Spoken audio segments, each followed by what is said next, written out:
We are repping it out here today on the Flex Magazine workout with three-time Mr. Olympia Frank Zane and our Australian bodybuilding champion and one of IFBB professional bodybuilding's youngest champion, Lee Priest. We're moving on to our first exercise, which is our flat dumbbell press. Frank's using a little unique twist on this exercise by keeping the weights parallel to each other. Is this the way you perform your exercise too? Well, normally, yes. I always prefer dumbbell to barbell because you get a greater stretch of greater range of motion compared to the bar where it stops at your chest. So. Right, you get definitely a much greater range of motion. He's also using a decline, which is working more of the lower portion of the pecs. Good, Frank. 45 pounds ain't nothing to you.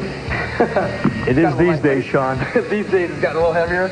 Okay, we're gonna do a flat bench press. Okay. Let's grab the 70-pounders. Frank, step right over on this side. I'll get the spot position. Okay. Why don't you explain why you had your wrists parallel to each other? I get a better stretch with the dumbbells held parallel to one another. And also I feel it works the outer pecs more. And I do a decline to get the lower outer pec. Right. Well, what we're working here right now is the middle portion and the medius portion of the pecs by doing these flat dumbbell presses. And this is 70 pounds, like Lee said. Lee's one of the shorter guys in professional bodybuilding. I believe he's standing around 5'4", but he packs on a lot of weight in the off-season. He's known to get up to 230 pounds in off-season weight. Good job. An Australian transplant now living and training out in Gold's Gym in Venice Beach. All right, let me jump in there. Okay, Sean.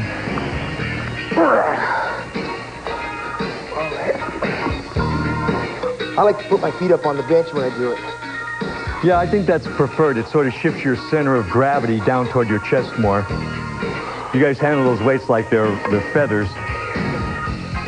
Of course, the bench press, everybody is pretty strong on this, but when you start handling dumbbells, they're independent of one another.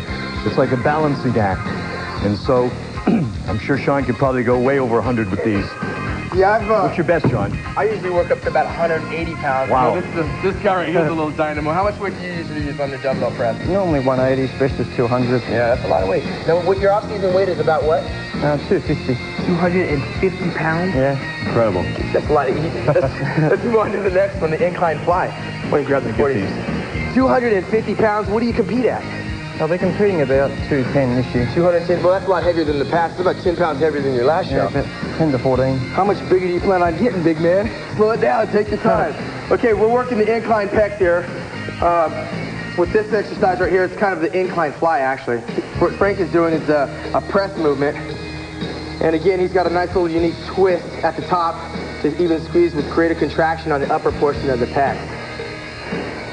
All right. How much weight would you normally work up to on the incline presses, Lee? Normally 180-pound dumbbells on the incline press. Do you find that bodybuilding is a little bit different here in America as opposed to back in Australia? I find it different in the ways of, like, there's more variety of machines here, whereas in Australia, we just stick to the basics. So. Yeah. So you go ahead and jump your setting. Sure. You guys want these light ones? Also, Frank, in talking to a lot of our international competitors that come from other countries, is that the wide variety of equipment that they have access to just kind of blows them out of the water. Yeah, and it's good for him, too, because whereas the heavy basic stuff is great, and we always build our bodies with those in the old days, right? But having all this new equipment is really, I think, what's responsible for giving a really shapely body. Well, speaking of shape, look at those pecs just jump off his chest there. And what he's doing is a very wide circular motion. This is the fly. You were doing more of a press. It was a press, right. This is going to get a lot more stretch and movement right in the pecs. And look at the fibers in the chest. Wow. Yeah. Squeeze it, nice, slow, and deliberate. He's using a semicircular movement to get the great stretch. Good job, Lee. All right. Here we go. I'm going to do the fly also. Notice how wide Sean is going out with the dumbbells. This really gets the outer pecs. We're working upper, outer pec here. And suffice to say, the front deltoids get worked a lot here, too. Where did you feel that one, Lee, mostly? Mainly in the upper pec region. Some days, if I go too heavy, you can sort of put too much emphasis on your front delt, and your front delt. Your front delts are really pumped up from that. Speaking of heavy, boy, Sean. Let's move on to some presses. Incline presses over here on the Smith machine. You can add some weight to the bar there. I'm going to take some off. Oh, okay. Well, go ahead. Go a little lighter. I know Lee's going to add some on, so you guys can go heavy. I'm getting ready for it. How much you want, 25? That's good to start. Okay. Such a bench problem. We want you to get in position to spot if you were going to spot and Frank needed some help. We'll demonstrate that. And this is, again, one of the basic exercises as far as chest training is concerned. Only difference is instead of the free bar, we're using a Smith machine. Okay, and this is just another variety on hitting the chest. Again, we're staying with the upper pec. region, which is just underneath the base of the neck there. And Frank has a moderately close grip there, which also brings in a little bit more tricep, but nevertheless, we are working the upper pecs. Good job, Frank. He's not locking the elbows. If he had locked his elbows at the top, what you'd find is he'd be working a little bit more tricep area. So we got constant tension there. Good job. What do you want to put on there, big man? 45? Sure. Okay. I like to stretch a little bit between sets on this one. Yeah, I noticed that. You do a lot of stretching in between your Yeah, I try exercises. to. Sometimes you forget, but when you remember, I think that you get more out of your sets. Right. Stay warm and pumped.